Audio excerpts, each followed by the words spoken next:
যে ইউসিবির কার্ড থেকে নাকি মানুষের টাকা মানে আনঅথরাইজড ভাবে ট্রানজেকশন হইতেছে। তো ট্রানজেকশন হইতেছে, আমি তো দেখা পাই অবাক, মানে কি হইল এটা। রাত 8টার দিকে হুট করে আমার ফোনে মেসেজ আসছে যে গুগল হ্যাজ বিন ক্যাপকাট নাকি একটা চার্জেস করছে, যেটা 650 টাকা চার্জেস ছিল। আমি বলেছি আমি তো কখনো ক্যাপকাটের সাবস্ক্রিপশনই পারচেজ করি নাই। তো ক্যাপকাটের থ্রুতে কখনো ট্রায়াল বা ফ্রি ট্রায়াল কিচ্ছু নেই। আমার কার্ড সবসময় সিকিউর থাকে। আমার ব্যাংক থেকে কিভাবে টাকাটা কাটলো?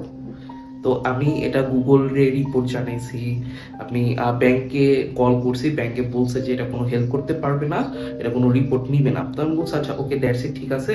তো এটা মনে হয় গুগলের প্রবলেমেই আমার টাকাটা কাটছে। তো আমি গুগলে তো কার্ড অ্যাড ছিল, বাট গুগলে একটা পেমেন্ট প্রোফাইল থাকে, সেটাতে আমার ক্যাপ কার্ডের যে পারচেজ করেছি এটা কোনো হিস্ট্রি ছিল না। তো আমি বুঝতে পারছি যে আমার কার্ড হ্যাক হয়েছে বা আনঅথরাইজড ট্রানজেকশন হয়েছে। তো এটা হওয়ার পরে আমি সাথে সাথে করে গুগলে ইনফর্ম করি যে আমার ব্যাংক থেকে আনঅথরাইজড ট্রানজেকশন হয়েছে, আমার কার্ড থেকে 650 টাকা উধাও হয়ে গেছে। তো গুগল এটা রিপোর্ট করছি, গুগল লাইভ চ্যাটেও গেছি, কথাবার্তা বলছি। তো একটা ফর্ম দিয়েছে, তো ফর্ম সাবমিট করছি, ওটা সাবমিট হতে বলে 1 উইক লাগে। তো আমি আচ্ছা ঠিক আছে 1 উইক লাগে, তো 1 উইকের মধ্যে তো আমি টাকা তো 650 টাকা তো রিফান্ড পেয়ে যাবো, তো আমার কোনো সমস্যা নেই। তা আমি মনে করছি এটা শুধু ইউসিবি ব্যাংক এরকম কেন করলো। তো আমি ফেসবুক স্ক্রোল করতেছিলাম, ব্যাংকের একটা গ্রুপ আছে, তো গ্রুপের মধ্যে দেখছি যে ইউসিবির কার্ড থেকে নাকি মানুষের টাকা মানে আনঅথরাইজড ভাবে ট্রানজেকশন হইতেছে। তো ট্রানজেকশন হইতেছে, আমি তো দেখা পাই অবাক, মানে কি হইলো এটা। ব্যাংকের সিস্টেম এতটা উইক হয় কিভাবে, মানে মানুষের ব্যাংকের কার্ড থেকে আর পেমেন্ট কিভাবে হইতাছে। ইনভেস্টিগেশন করছি, তো ব্যাংকে জিজ্ঞেস করছি, ব্যাংক তো রিফান্ড বলবে না। আমি এটা ফেসবুকে একটা রিগার্ডিং পোস্ট দিছি যে ইউসি ব্যাংকের কার্ড থেকে এরকম এরকম আনঅথরাইজড ট্রানজাকশন হইতেছে অনলাইনের থ্রুতে। তো মানুষ কমেন্টে বলছে যে ভাই আপনার মনে সমস্যা। আমি বলছি যে না, এরকম আমার কাছে প্রুফ আছে যে গ্রুপে অনেক মানুষ পোস্ট দিছে যে এরকম কার্ড রিগার্ডিং আনঅথরাইজড ট্রানজাকশন হইতেছে। তো ব্যাংকে যদি এরকম হয় তাহলে তো আমার নিউ কার্ড রিপ্লেস করার জন্য দিছিলাম। তো আই থিঙ্ক এক কাজ করে আমি না নেই কার্ডটা, তো আমি আরেকটা ব্যাংকে অ্যাকাউন্ট ওপেন করি। তো আমি সিটিতে ব্যাংক অ্যাকাউন্ট ওপেন করছি, তো সিটি তো সবকিছু সিকিউর থাকে।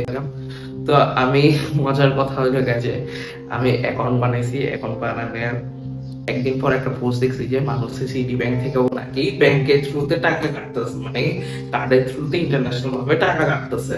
তো একজনের 120 ইউরো ফেসবুক থেকে টাকা কেটে নিছে। তো ভাইয়ের মানে ফেসবুকে বলে কার্ড অ্যাড করেন নাই, আমিও নিজে দেখছি যে উনি কার্ড অ্যাড করেন নাই, আপনার টাকা মানে ওনার কার্ড থেকে টাকা কাটতেছে। আর একটা আমি কমেন্ট দেখতে পারছি, আমার কমেন্ট দেখে মানে গায়ের লোম দাঁড়ায় গেছে। মানে কি আর বলবো, যে সিটি ব্যাংকের নাকি একটা কার্ড থেকে 1 লাখ টাকার একটা অ্যামাউন্টের বুস্টিং হয়েছে। সে বলছে যে আমি করিনি, কার্ড স্কিপ করে আমার কার্ড থেকে টাকা কেটে ফেলছে। কল দিছে, ব্যাংক বলছে যে কোনো হেল্প করতে পারবে না। তো তারপর ফেসবুকে মেল করছে, তো ফেসবুক মেল করার পরে ফেসবুক ওনাকে 80,000 টাকা ব্যাক দিছে, বাকি 20,000 টাকা ব্যাক দিনে কজ অফ ব্যাটিং।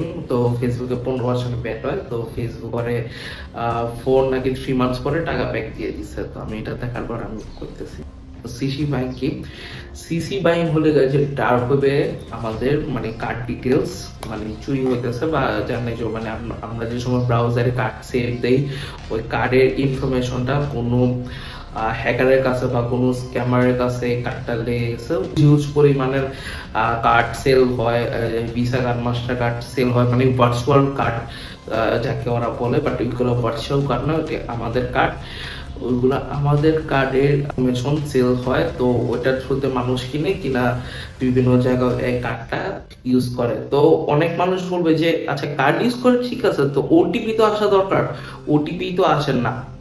কয়েকটা ওয়েবসাইট আছে যেমন গুগল থাকে না, উইদাউট ওটিপি কার্ড সেভ হয়ে যায় এবং পেমেন্টও হয়ে যায়। ট্রানজাকশন বন্ধ করে দিবা, আবার যদি পারচেজ করো তাহলে ইন্টারন্যাশনাল ট্রানজাকশন অন করে পারচেজ করবা। দেন কত মানুষের না জানি ডার্ক ওয়েবে কার্ড সেল হইতেছে। তো মানে ডার্ক ওয়েবে সেল হইতেছে কত, এটা এখন কিছু করার নেই। যাদের কার্ড লিক হয়ে গেছে ওরা কার্ড রিপ্লেস করে ফেলো।